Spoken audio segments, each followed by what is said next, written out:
পরিশ্রম আমি দিছি, আমার টাকা তোরা দেশটা গইন্না 8 লাখ টাকা আমার হাতে দিয়া আমার বাড়ি থেকে বাইরে যা। অবশ্যই দেবো। তামিম, তোর ব্যাগের থেকে ডলারগুলো দে, মুন্সি চাচার গায়ে আমি চুইরা মারবো। আমার কাছে তো টাকা নাই।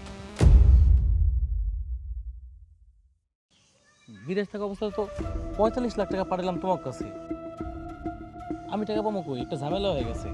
আমি তো শুধু প্লেন ভাড়া দিয়ে চলে আইছি। একটা কাম করো না, তোমার অ্যাকাউন্টে টাকা আছে না, ওইখান থেকে ছুঁড়ে মারো, মুখের উপরে ছুঁড়ে মারো।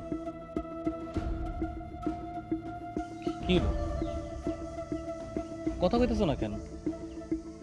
তোমরা বেলুনের মতো চুপসে গেলা কেন? আমার কাছে কোনো টাকা পয়সা নেই।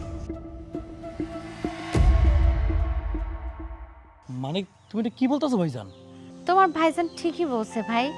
ভাবি, এটা এটা কেমন কথা? আর আমি বিদেশ থাকতে এত টাকা পয়সা পাঠাইছি, আমি তো